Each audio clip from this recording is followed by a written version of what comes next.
13 de julho de 2015. Em jogaço, Palmeiras e Sport ficam no empate.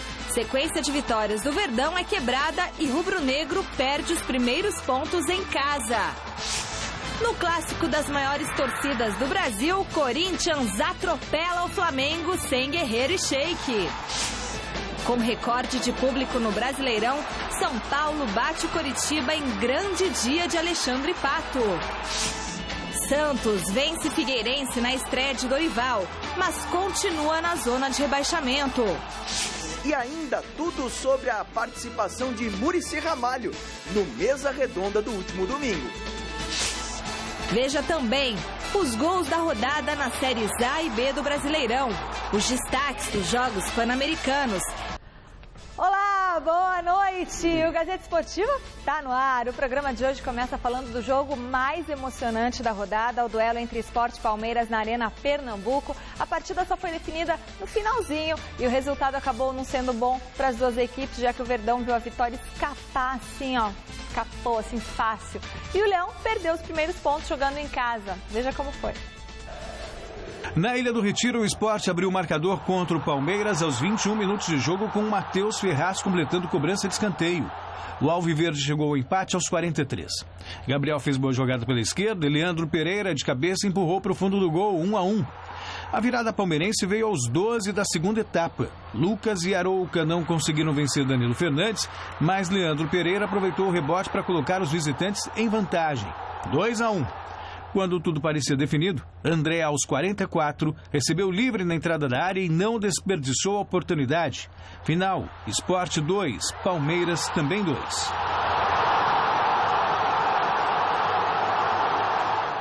Se a gente pensar nas circunstâncias do jogo, né, nós estávamos ganhando até os 44 e aos 43, um pouquinho antes ali, a gente teve uma oportunidade de fazer o terceiro gol, de matar o jogo, e embora o Sport também teve algumas boas chances, e aí você pode até lamentar. O sentimento era esse, que a gente conseguiu resistir com o placar à frente, com o Sport pressionando muito, como eles fazem sempre aqui, a gente tendo o contra-ataque e não aproveitando bem o contra-ataque, fica aquele sentimento de tristeza. Mas para mim, como técnico, fica mais evidenciado e mais fortalecido que a gente pode chegar e que a gente vai chegar, e que esse resultado foi absolutamente normal.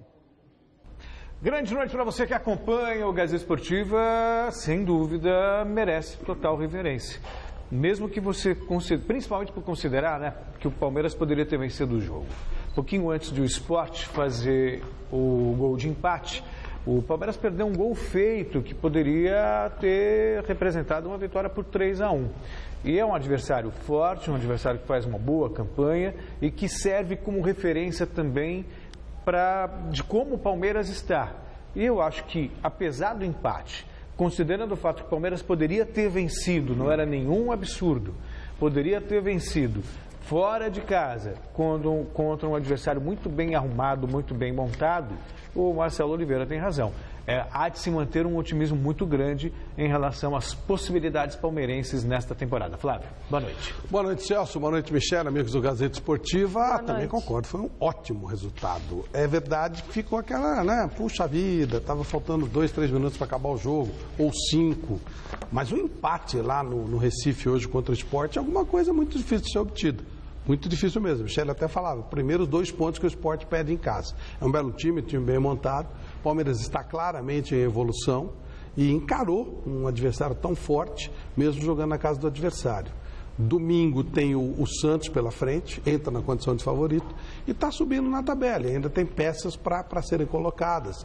O Marcelo ainda está em início de trabalho. Ou seja, bem positiva a visão com relação ao futuro do Palmeiras. Seguinte, você que está em casa, vai participar da nossa enquete do site gazetesportiva.net. Vem aqui, Pascalzinho. A enquete em ascensão aí no Campeonato Brasileiro. O Palmeiras tem duelo decisivo pela Copa do Brasil nesta quarta-feira. Por isso nós queremos saber qual deve ser a prioridade do Verdão neste momento. O Campeonato Brasileiro a Copa do Brasil ou o time deve usar força máxima nas duas competições, se é que isso é possível? Então vamos perguntar aos nossos especialistas, Celso Cardoso e Flávio Por enquanto não tem por que fazer revezamento, tem que ir forte nas duas, deixa mais lá para frente, para se for o caso, aí mudar os planos. Flávio. É isso aí, o Palmeiras vai ter um período, está com um período tranquilo, né? Vai jogar, o jogo seria, se fosse em Arapiraca, aí tudo bem, mas é em Londrina, né? 50 minutos de voo, leva todo mundo, ganha o jogo, para não ter o tropeço, empatou 0-0 com a Asa aqui em São Paulo, nas duas competições. Bom, no Morumbi, a festa foi dos 59.612 pagantes que proporcionaram o maior público dessa temporada no Brasileirão e viram o São Paulo vencer o Curitiba por 3-1. Veja os gols com a narração do Celso Cardoso. Olha o lançamento, hein? Muito bom pro Pato, vem chegando o time do São Paulo. Aí a tentativa do cruzamento, a bola vai entrando no gol!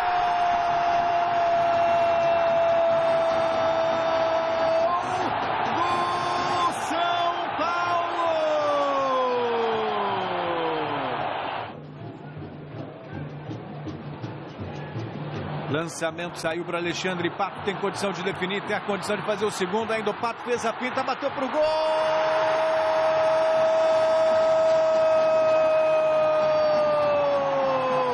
E que belo gol de Alexandre Pato! Olha o lançamento, vem chegando o time do Curitiba, livrou da marcação, vai pintar, olha o gol! Gol!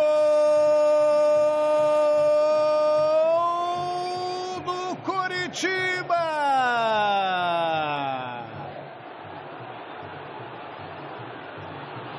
Tá valendo tudo isso. Vem chegando o São Paulo, pode definir, Gol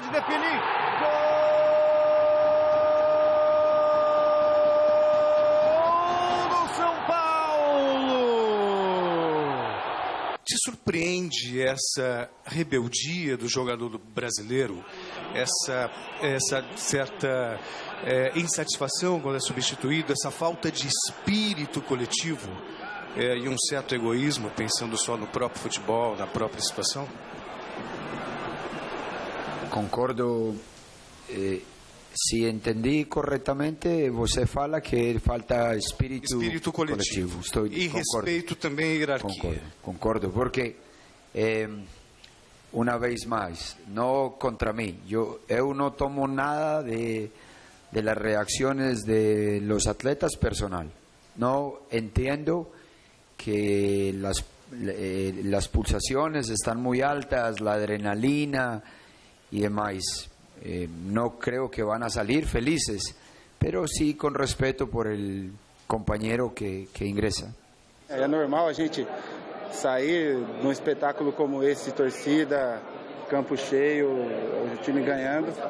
A gente entende a atitude e nesse momento é o melhor fazer, deixar ele tranquilo. É normal, hoje o Ganso ficou mesmo, acho que ele saiu mais triste pelo fato de a torcida ter cobrado também, e a gente entende, até porque é um grande jogador, é um jogador que tem toda a confiança do grupo, do treinador, o treinador já mostrou isso para vocês.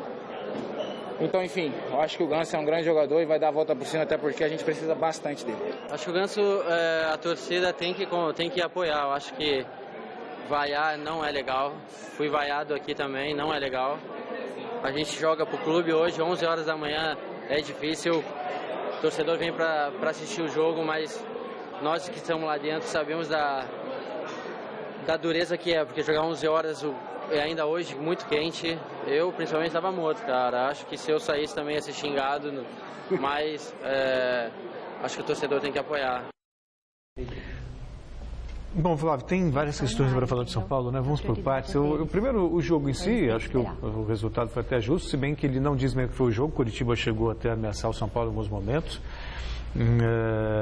O Pato está realmente numa boa fase, está numa fase, talvez a melhor fase, né? Melhor fase desde que ele foi contratado pelo São Paulo, melhor fase até do que ele já viveu no próprio Corinthians. Eu realmente não concordo com as vaias, acho que o torcedor tem que apoiar realmente o clube. Agora, o comportamento do Ganso foi algo deprimente. por mais que venha o Luiz Fabiano, até na condição de companheiro, assim, acontece, o próprio Michel Bastos fala assim, é normal, até porque o Michel Bastos fez a mesma coisa também. Eu não acho normal. Eu sinceramente acho... Em primeiro lugar, quando eu fiz a pergunta ontem para o Osório, eu falei da falta de espírito coletivo, de insubordinação, mas faltou o mais importante, falta de educação. Se alguém lhe dá a mão para cumprimentar, pode ser o seu maior inimigo, sabe? É uma questão de educação. É uma questão de educação. Você tem que fazer o papel. Agora, ele foi insubordinado, ele não respeitou a hierarquia e tampouco respeitou o companheiro que entrou. Então, eu repito aqui o que eu venho dizendo. Isso é comportamento de jogador mimado. E o Ganso não está em condições de ser mimado. Ele se julga acima da média, ele até tem um bom futebol, só que é um futebol que parou no tempo.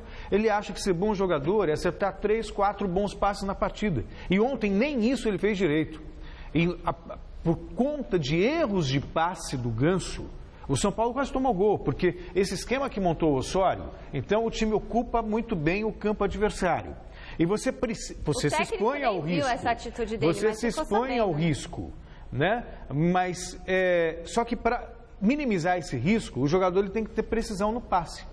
Desde o zagueiro, que começam ali no meio-campo a jogada, partindo pelos jogadores no meio, pelos volantes. E o Ganso, por exemplo, em 3 erros de passe ontem, acompanhando o jogo, ele quase permitiu o gol do Coritiba. Então ele nem estava numa jornada feliz. Então não tem por que sair reclamando da substituição e tendo esse comportamento, sabe? Porque, tá. E aí mas esse passe foi no que ele acertou. Esse foi no que ele acertou, né? E aí eu queria fazer mais uma reverência ao Osório, o Flávio. Porque cabe ao líder, cabe ao comandante ter controle emocional. E ele não se altera. Ele não se altera. O Michel Bastos saiu fazendo biquinho, o Centurion reclamou lá nas redes sociais, agora saiu o Ganso chutando. Ele não se altera. Será que ele está sem comando do time, Flávio? Não, pelo contrário, eu acho que tem comando até demais. Essa postura indiferente a esses mimos é a melhor resposta. A gente está acostumado com um treinador que quer se autoafirmar, ratificar esse poder e ficar falando assim, eu mando, eu sou isso. Ele não precisa dessa autoafirmação. O cargo já diz a que ele veio. Ele manda. Ponto final. Gostou? Gostou. Não gostou?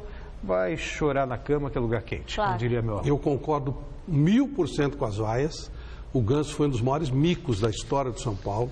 A torcida esperava muito dele e ele está enganando no São Paulo, faz tempo. Jogador de 6 meses, que aproveitou o Neymar, como tantos outros, só que ele, só uma coisa que eu não concordo com você, ele não ficou mimado, ele é mimado pela imprensa. Ele é mimado pela imprensa.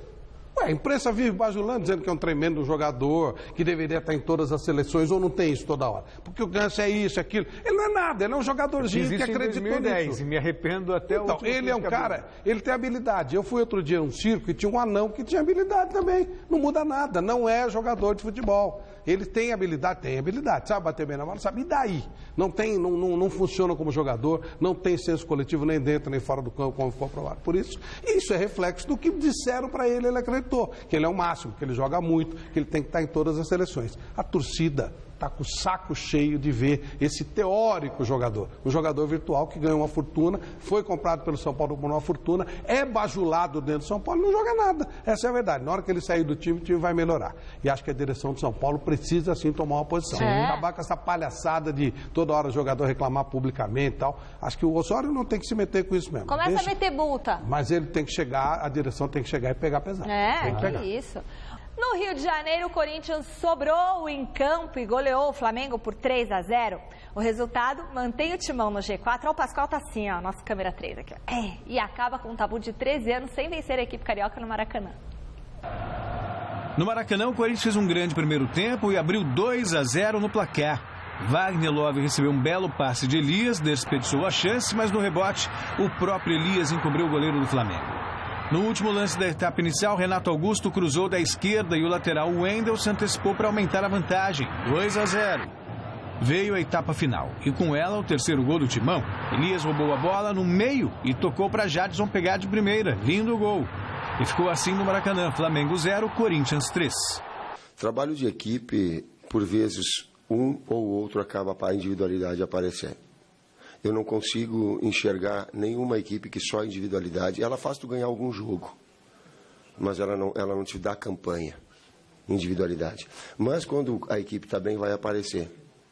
Né? Tu fica marcando os homens de frente, aí os homens da infiltração nossa ficam... acompanha Malcolm no seu movimento, acompanha Rildo, acompanha Jadson no movimento, vai infiltrar um de trás. Então, hora um, hora outro acaba acontecendo. E eu não fico preocupado em a equipe criar. A equipe criou tanto quanto o Goiás. Vocês acompanharam tanto quanto o Goiás. Então ela manteve, e hoje ela foi efetiva. Acabei sentindo uma dor muito forte, e por precaução e até para não prejudicar e ter um outro companheiro que está em melhor condição que eu, não me senti apto a continuar e houve a substituição. Você acha que terá condições de jogar sábado, um jogo tão importante contra o Atlético Mineiro na Arena Corinthians?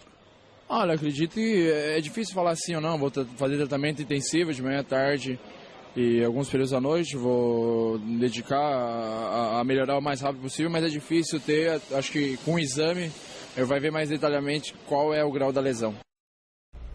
E o Corinthians vai se acertando, né, Flávio? Os resultados... Está melhorando. Ontem jogou uma bela partida. O time do Flamengo é fraco, é verdade. Mas isso não tem nada a ver. O Flamengo não perdia no Maracanã de 3 gols de diferença para times de fora desde 2008. E ele já teve times fracos. Teve times fortes também, teve times fracos. Então foi uma vitória muito boa do Corinthians. Pena que o Wagner Love ainda não se acertou. Mas o Corinthians está jogando um futebol de muito bom nível. Voltou a crescer. Sábado ele pega o Atlético Mineiro, que hoje é o melhor time do Brasil, um timaço, e perdeu o Jadson. Isso realmente vai fazer diferença, porque é um jogo no limite para os dois. Mas são duas equipes muito fortes e é um jogo realmente no limite para os dois. Mas ainda assim, acho que é um Corinthians que briga, é um Corinthians que tem condições também, sabe, de brigar onde está. Comparando, né, com os outros times, existe um equilíbrio muito grande. O Atlético Mineiro talvez seja o time mais bem montado, tal, mas eu não vejo muita diferença, por exemplo, digo em relação ao plantel, ao que está atrás. Corinthians, Fluminense, Grêmio, o próprio São Paulo, mas está jogando bem. Eu vi o jogo dele sábado com a Ponte e ele está jogando mais que os outros. Está jogando mais que os outros. Ele está realmente tá acima, está um patamar acima. E por isso que eu estou falando que a ausência do Jadson vai pesar muito, porque o Corinthians vai precisar jogar no limite. E o Atlético está jogando quase todas no limite. Tem jogado futebol bonito, como você toca passe com uma facilidade espantosa. Tem um elenco espetacular. Olha, o Atlético hoje, ele é aquele time que a gente gosta de ver, sabe? Dá prazer, né? E eu adoro isso porque no empate do Atlético Mineiro e Santos, o que teve torcedor do Atlético chamando o Levi Coupe de burro. Mas xingava. Mas sempre fazem isso com ele, né? Burro. Mas ele tem até um livro. Quem é burro isso. O burro com sorte. Ele é um burro com sorte. Ele tem um livro disso.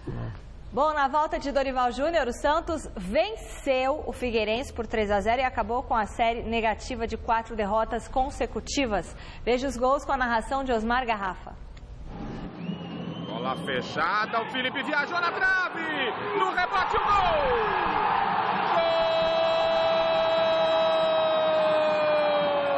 Gol do Peixe! David Braz! Olha só o Peixe, Ricardo Oliveira é para fazer, Gabriel, olha só para batida e o gol!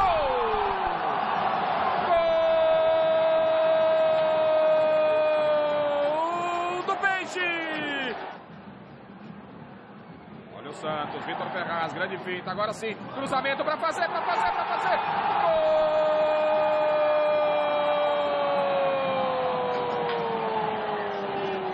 Gol do Peixe! Eu acho que o resultado foi importantíssimo pelo momento que a equipe vivia. Um agradecimento aqui especial ao Marcelo, ao Serginho, que nos ajudaram na recuperação emocional desse time. Eu acho que para o início, logicamente, que é importante, mas nada além disso. Nós continuamos nessa zona incômoda, vamos ter que fazer muito ainda, o trabalho tem que ser intenso na busca de melhores resultados. Nós temos que continuar convivendo com essa situação. Chegando, ótimo. Não acontecendo, nós vamos ter que buscar as opções dentro do plantel e darmos possibilidades a que um outro jogador apareça e cresça cresça com o decorrer da própria competição. O Santos está se mexendo, né? Tá se mexendo. Ele perdeu o Robinho. Ele está sentindo que se não se mexer... Tá feio. O elenco do Santos é limitado, os garotos precisam de ter um grupo maior, né? O garoto, o jogo de Goiás deixou bem claro que a instabilidade emocional é maior e ele está se mexendo. Parece que o Sandro está chegando, jogador com bastante rodagem. O Alan Ruschel lá do Internacional também está chegando, é outro jogador rodado. O filho do Abel Braga, quer dizer, está se mexendo. E aí sim, se você tiver um elenco que dê para você mexer bastante, que você possa mesclar jovens e jogadores mais veteranos, você consegue, passar pelo campeonato. Não dá para ter grandes sonhos em termos de Santos, não. Eu também acho que não, vai brigar ali na zona intermediária. A gente dizia isso no começo do ano. Aí chegou a final do Campeonato Paulista, teve uma espécie de um cala-boca, e também vocês falaram da gente e tal, blá, blá, blá. Ilusório. Enfim, né? Não tem muito como ser diferente mesmo. Não, é ilusório. Esse campeonato regional é ilusório, não é só o daqui, não. E mais 6 partidas completaram a 13ª rodada do Brasileirão. Destaque para o líder Atlético Mineiro, que venceu a Ponte Preta do Flávio em Campinas. Veja os gols do final de semana. No Rio Grande do Sul, o Grêmio saiu na frente do Vasco com Anderson Salles contra. 1-0 para os donos da casa. Pedro Rocha, já no finalzinho da partida, marcou o segundo do tricolor gaúcho. Final, Grêmio 2, Vasco 0. No Moisés Lucarelli, o Atlético Mineiro abriu o placar diante da Ponte Preta com Thiago Ribeiro de cabeça. O segundo do Galo veio graças a este chute colocado de Giovanni Augusto. E ficou nisso. Atlético Mineiro 2, Ponte Preta 0. Na Arena da Baixada, Fred lançou Gustavo Scarpa, que bateu forte na saída do goleiro Everton. 1-0 para o Fluminense sobre o Atlético Paranaense. O Furacão chegou ao gol de empate com Sid Clay, de cabeça. Só que nos acréscimos do segundo tempo, Fred recebeu o cruzamento da direita e mandou para o fundo da rede. Final, Fluminense 2, Atlético Paranaense 1. Na Arena Joinville, o Internacional decidiu o jogo contra o Jack ainda na primeira etapa. Hever de cabeça e Vitinho cobrando pênalti, garantindo um placar de 2-0 a favor do Colorado. No Mineirão, o Cruzeiro mediu forças com o Goiás e bateu a equipe esmeraldina pela contagem mínima. Joel de cabeça deu os 3 pontos aos comandados de Vanderlei Luxemburgo. Na ressacada, Emerson aos 9 minutos fez 1-0 para o Avaí sobre a Chapecoense. 10 minutinhos depois, o Willian aumentou a vantagem do time da casa. O artilheiro Bruno Rangel bem que descontou na etapa complementar, mas já era tarde. Avaí 2, Chapecoense 1, placar final. Flávio, na parte de baixo da tabela, o Vasco está numa pindaíba danada. O time é bem caível, né? Vasco, bem caível. Vasco, Joinville, é muito caível. O Coritiba, pelo que apresentou com o São Paulo, tem minhas dúvidas se cai ou não. É fraco. Agora, na parte de cima da tabela, o que me surpreende mesmo é o Fluminense. O Fluminense, eu não tenho visto futebol e tampouco time para estar aí na vice-liderança. Mas eu acho que eles conseguiram agora colocar um bode na sala. A contratação do Ronaldinho Gaúcho vai acabar com a brincadeira da molecada, que é um time baratinho, todo mundo se dedicando, todo mundo se doando, jogadores baratos, porque o Fluminense perdeu o patrocinador. Aí traz um figurão que não quer nada, que é um ex-jogador em atividade, e ele provavelmente vai destruir tudo isso. Posso estar muito enganado, mas acho que o Fluminense deu um tiro no pé. E aí, mas enfim, é um time que está aí me surpreendendo. O Grêmio também, que começou, né, o campeonato... Outro time jovem que está andando. Né? Pois é, está indo bem e tal. É o Cruzeiro com o Luxemburgo, que está aí na Bacia das Almas, não faz aquela campanha... Perdeu o elenco, a base do elenco, e não conseguiu se refazer. Pois é. Mas acho que foi um erro de dispensar o Marcelo Oliveira, porque ele teria mais condições, até por conhecer o clube, por estar lá sempre, de remontar o time. Então fica essa coisa de... E aí o Flamengo mandou embora o Luxemburgo, tá uma maravilha que está lá, né? Um time horroroso. E o Cristóvão está pendurado, quer dizer, não adianta nada, né? Não adianta absolutamente nada. A rede balançou pelo Campeonato Brasileiro da Série B. O Macaé ganhou do Paysandu em Macaé por 2-1. Quem se deu bem também foi o Sampaio Corrêa, que venceu o Boa Esporte por 3-0 em São Luís do Maranhão. CRB e Luverdense ficaram no 0-0 em Maceió. Confira os gols dos outros jogos. No confronto dos esperados, o Atlético Goianiense ficou no empate com o Mojimirim. Arthur e Rivaldinho marcaram um gol para cada lado e definiram o empate no Serra Dourada em 1-1. O Criciúma começou bem a partida contra o Ceará. Wanderson fez 1-0 para o time catarinense. Mas Ricardinho de falta, no finalzinho do primeiro tempo, encerrou os trabalhos, 1-1. No duelo pernambucano, o Náutico passou pelo Santa Cruz. Guilherme, cobrando falta, abriu o marcador. Anderson Aquino, 5 minutos depois, deixou tudo igual na arena. Só que Gil Mineiro entrou em ação para garantir os 3 pontos ao Náutico, 2-1. O Paraná perdeu em casa para o Vitória. Davi, aos 15 minutos do segundo tempo, definiu a partida, 1-0 e foi só. O América Mineiro chegou à vice-liderança da Série B com a vitória sobre o ABC. Kaique fez 1-0 para o time de Natal. Mas Richarlison e Thiago Santos viraram o jogo para o Coelho. A equipe de Minas só não é líder por conta do saldo de gols. O Bahia venceu o Oeste de Itápolis pelo placar mínimo. Thiago Real fez o gol do jogo aos 34 minutos do primeiro tempo. 1-0 Bahia. E o Botafogo vacilou diante do Bragantino. Jocinei fez uma bela jogada e concluiu com precisão. O Bota ainda é líder, mas com os mesmos 24 pontos do América Mineiro, Bahia e Náutico. Ou seja, a Série B está com uma briga interessante aí na ponta da tabela. Botafogo, Bahia, Náutico. O duro é lá embaixo, Flávio. O Mojimirim está tudo normal. Normal? Que normal? Que normal? Normal. Vai sair de lá, você vai ver só. Normalíssimo. Agora, não dá mais para sonhar com primeira divisão esse ano. Não dá mais escapar. Outro jogador que veio lá do Mojimirim, o Felipe, que trabalhou lá com o Guto Ferreira, jogou muito bem no Guarani, passou pelo Palmeiras de passagem porque perdeu o Renato Cajá, né? O Renato foi embora, foi pro Al Saad, ou coisa que vale, um Al desses daí, e entrou uma grana forte para a Ponte Preta e ele foi também ganhar uma grana legal. Jogador de quase 31 anos, tem que resolver a vida dele.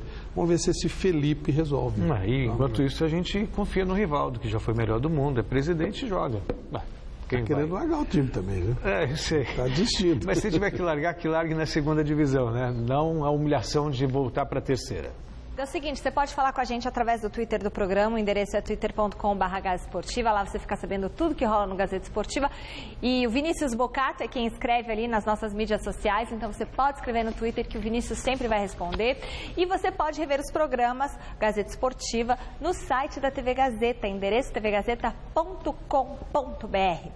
O assunto agora é o Grand Prix de vôlei. As meninas da seleção brasileira venceram a Alemanha por 3-0, com 3 rodadas de antecedência e garantiram vaga na fase final. Veja como foi o jogo com ela, Caroline Zilberman.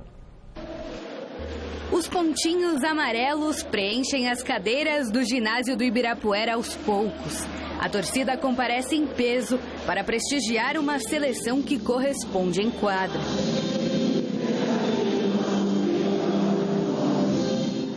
Mas com poucas chances de avançar à fase final do Grand Prix, a Alemanha entrou em quadra sem muito a perder e vendeu caro a vitória ao Brasil. No primeiro set, as germânicas chegaram a abrir uma diferença de 6 pontos. Para o delírio da torcida, Zé Roberto mexeu no time e colocou Jaqueline no lugar de Fegaray.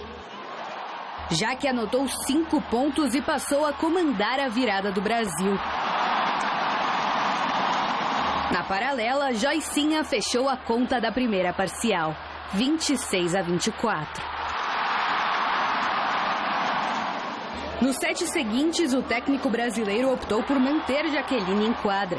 A ponteira deu solidez ao bloqueio e foi decisiva na vitória que se encaminhava. 25-22 numa segunda parcial mais tranquila. E 26-24, cravado nesse bloqueio de Bárbara. 3-0 Brasil. Pelo menos no vôlei, essas 3 cores não assustam. 6 vitórias em 6 jogos de Grand Prix. O Brasil encerra a etapa de São Paulo com mais um 100% de aproveitamento e uma vaga antecipada para a fase final dos Estados Unidos. Missão cumprida em termos de resultado e da classificação para a fase final.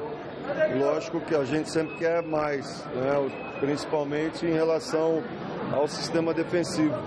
Acho que a gente poderia ter bloqueado um pouco melhor e defendido um pouco melhor do que nós fizemos hoje, apesar do time da Alemanha sacar muito bem. É uma das características que sempre foi forte do time alemão. Agora você entra em quadra, é ovacionada, acaba decidindo o jogo para o Brasil. Ele ainda não tem noção do que a mãe dele representa para essa seleção, né? E tá começando a ter noção agora, mas realmente era um sonho meu que ele pudesse estar aqui nesse momento, e ele estando aqui me dá uma segurança muito grande, né, em saber que eu tenho que fazer tudo perfeitinho para depois ele ter orgulho de mim, então a gente acaba caprichando bastante para ele.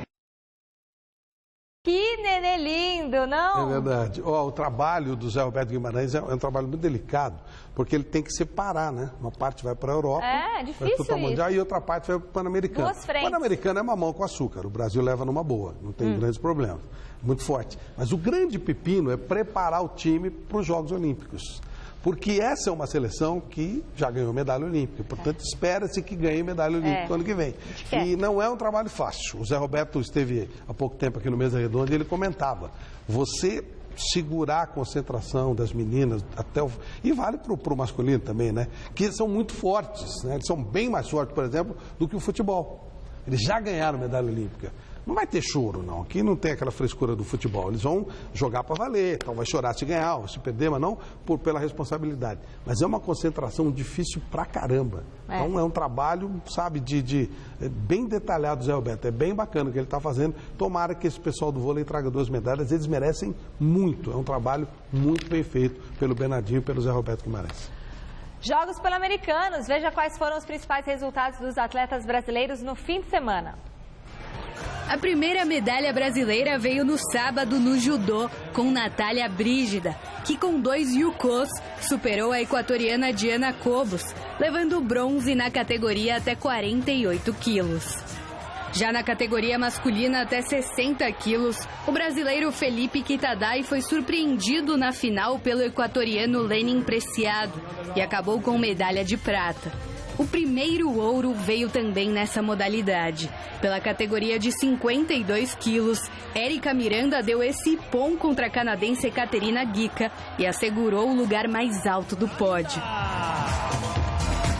A equipe masculina de canoagem do Brasil foi bem e, mostrando muita força, acabou com a prata, ficando menos de 1 segundo atrás dos cubanos que levaram o ouro.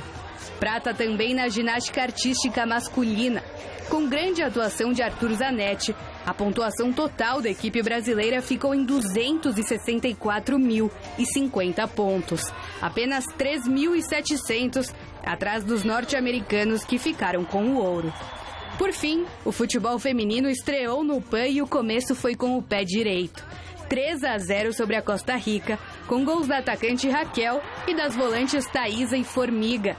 O Brasil volta a campo na próxima quarta-feira contra o Equador.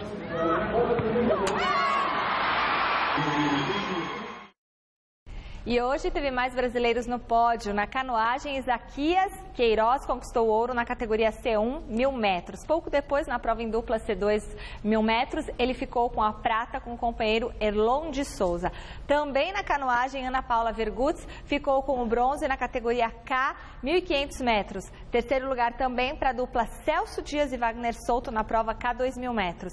E já nos saltos ornamentais sincronizados na plataforma de 10 metros, a dupla Ingrid de Oliveira e Giovana Pedroso ficou com a medalha de prata. Ô, Michele, diga, importante, né, que fique bem claro, esses meninos aí que estão batalhando, canoagem, eles são, não todos, em geral, esporte em geral do Pan-Americano. O Brasil vai ganhar muitas medalhas e é gente que batalha sozinho, luta muito e tal, então merece todo o nosso respeito. Só não pode criar ilusão com relação à Olimpíada. É outro tipo de competição. O nível é muito menor, as delegações americanas normalmente são de estudantes e tal. Eu não estou desmerecendo. É só uma informação. Você não vai criar aquela ilusão que no ano que vem o Brasil vai ganhar, sei lá, 70, 80 medalhas do Pan-Americano. E no ano que vem não, vai ser aquela briga, né? 10, 12, 15, com muita sorte. Porque é diferente, é outro tipo de nível. Então esses meninos, eles, nossa, merecem o maior respeito, o maior carinho, se matam, não tem nenhum tipo de estrutura, não tem nenhum tipo de força de ninguém. Tem muita grana envolvida no esporte, mas não chega em quem tem que chegar. Só que não se cria ilusões. É outro tipo de competição com um nível muito inferior. É isso que precisa ficar bem claro. Surf, as condições do mar e do tempo colaboraram e a 6ª etapa da Liga Mundial foi retomada nesta madrugada em Jeffreys Bay, na África do Sul. Na última sexta-feira, todos os integrantes da Brazilian Storm tinham sido derrotados e passaram a depender aí da repescagem. Mas nesta manhã, os 3 principais surfistas do Brasil deram a volta por cima. Adriano de Souza, o Mineirinho, Felipe Toledo e Gabriel Medina venceram as respectivas baterias e estão garantidos na 3ª rodada. Alejo Muniz e Ítalo Ferreira também avançaram. Já Thomas Hermes e Jadson André não deram a mesma sorte, estão eliminados. Se as condições do tempo e do mar permitirem, a próxima fase começará nesta madrugada. E é o seguinte, olha, o Mesa Redonda teve nesse domingão um convidado pra lá de especial. Podia pôr a carinha dele aqui, né, João? Muricy Ramalho. O professor Muricy chegou aos nossos estúdios esbanjando simpatia, muita atenção com a equipe de esportes da TV Gazeta. Confira agora como que foi um pouquinho do clima dos bastidores na reportagem do Felipe Sboril. O Mesa Redonda do último domingo recebeu um grande convidado, o treinador Muricy Ramalho. Quando o papo é bom, o programa flui com maior naturalidade. É um ótimo papo, é um professor, né? Sabe tudo. Está vivenciando muito esse novo momento do São Paulo, está até ajudando e tem histórias maravilhosas para contar. Olha, hoje vai ser tranquilo de fazer o programa, só deixar com eles que eles resolvem. Muricy Ramalho não deixa de ficar ligado no futebol, tanto que clubes não param de fazer propostas para ele retornar ao trabalho. Como é que tá de férias? Tá tranquilo? Não? Ótimo, tá. Inclusive eu estava na praia agora. Os caras te ferraram aqui, não? Só larguei a praia para vir aqui bater um papo, mas era um compromisso já, então... E estava muito bom, realmente calor, estava gostoso. Podemos contar com o Muricy trabalhando em 2016? Pode ser. Agora, esse ano é difícil. Eu tenho sempre as pessoas... A gente fala toda hora que não vai voltar, mas cada rodada as pessoas insistem, algumas pessoas, né? Antes de eu viajar, apareceu 3 times grandes, mas muito grandes, não é pequeno. Daqui do Brasil? É, daqui do Brasil. Então deve aparecer em 2016 também. Vida de treinador é realmente complicada. É sempre uma gangorra de emoções. Um dia se está feliz, no outro é demitido. No São Paulo, Juan Carlos Osório é o sucessor de Muricy Ramalho.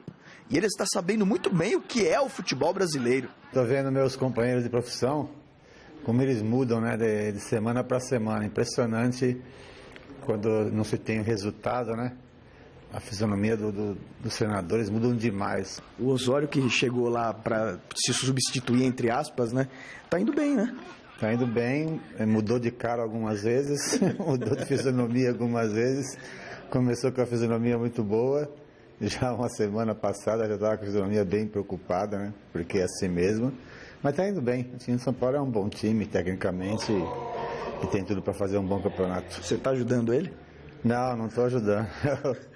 Eu estou fora mesmo do futebol. Eu falo de vez em quando com o Milton porque é coisa de amigo, mas nada muito assim sério com futebol.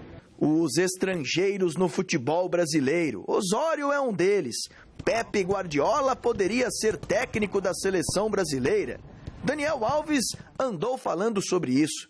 Um profissional que Muricy respeita demais. Na época, realmente, era um técnico que todos nós, né, queríamos, ou seja, tínhamos vontade dele vir para o Brasil. A gente não sabia desse interesse dele, realmente, a verdade é essa, né? E, então acho que o Brasil perdeu uma grande oportunidade, né? Porque a minha maneira de ver é o melhor técnico do mundo. Programa ao vivo tem dessas, preparação, reunião entre a produção e apresentador, aquela maquiagenzinha para não brilhar no vídeo. Só não tem a pausa para o jantar, né, Michele? Não pode filmar. Mesa Redonda, referência no jornalismo esportivo, sempre com gente importante sentada nessa cadeira e que fala o que pensa. Boa noite, estamos iniciando mais um Mesa Redonda Futebol Debate.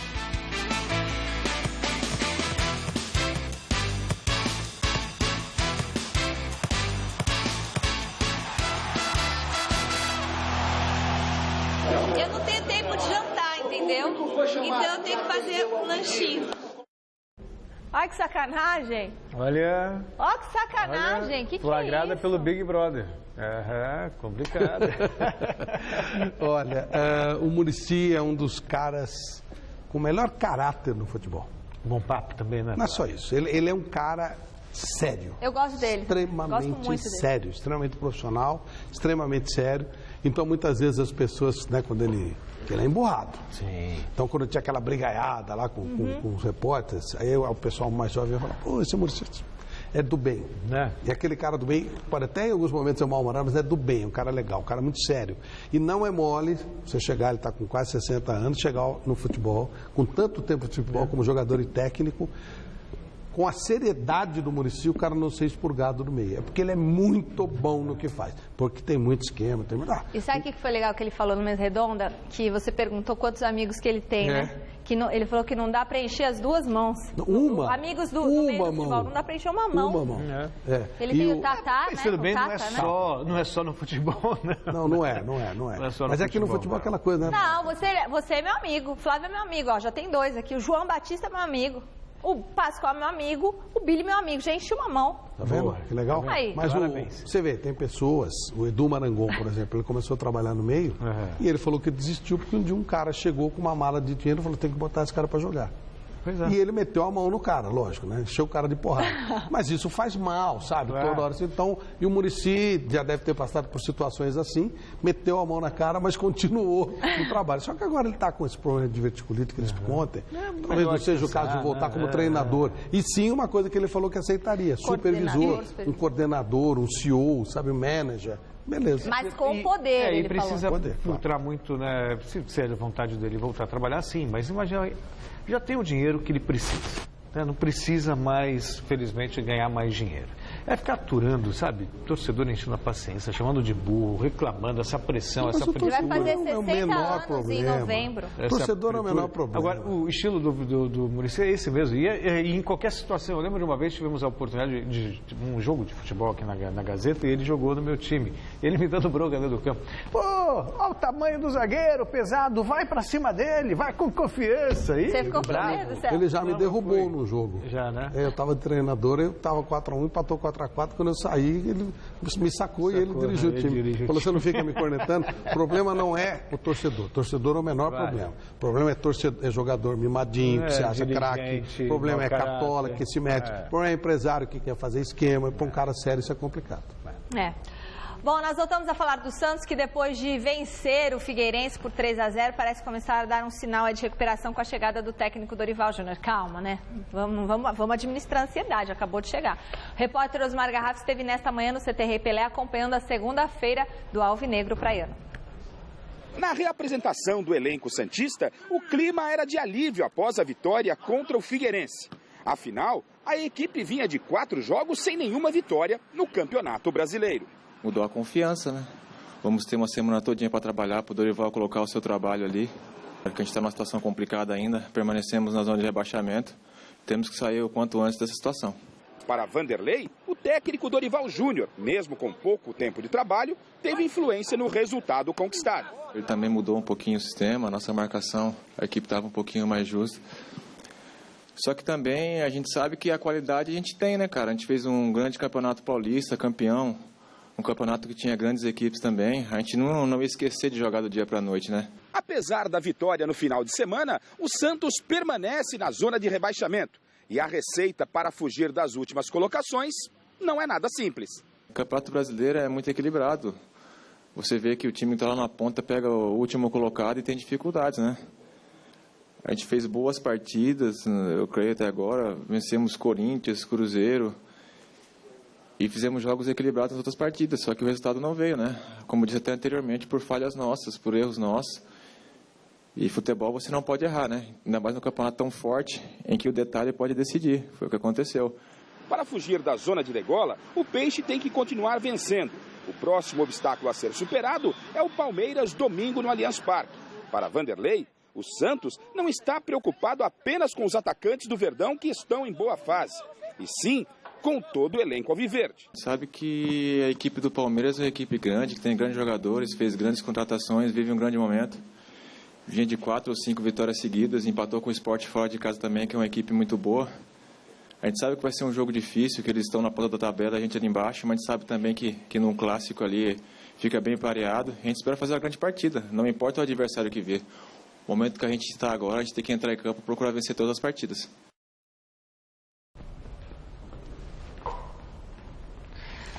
Diga, Flávio. Não, o Santos vai apresentando jogadores, vai se acertando, vai devagarzinho tentando obter resultados. Só tem que tomar um cuidado para não cobrar do Dorival Júnior mais do que ele pode dar. Claro. Aquilo que a gente falou no comentário anterior. O Santos hoje tem limitações financeiras, uma série de circunstâncias, e precisa administrar isso numa boa para no ano que vem dar uma estabilizada. Então não adianta cobrar mais do que se pode dar, né? Parece que a diretoria tinha uma reserva para investir no Robinho. Né? Quer dizer, apesar de todos os problemas. Mas a grana que então, ele vai ganhar lá fora não dá, né? Então de repente, dá para investir aí num outro jogador para compor o time. Mas não está com salário atrasado? Também. Então paga quem deve, né? Resultado final da enquete de hoje do site gazetesportiva.net. A pergunta era qual deve ser a prioridade do Palmeiras neste momento, Campeonato Brasileiro, Copa do Brasil, ou o time deve usar força máxima nas duas competições? Deu que deve usar força máxima nas duas competições, 50% dos votos. Seguinte, o programa de hoje termina aqui. Amanhã, 10h30 da manhã, tem Super Esporte. Tem o Celso Cardoso agora no Jornal da Gazeta com a Estela Gontijo e o nosso querido Gamberini, e o Flávio Prado volta na quarta-feira? Perfeitamente. Então tá bom, um beijo. Tchau. Até amanhã no Gazeta Esportiva. Até daqui a pouco.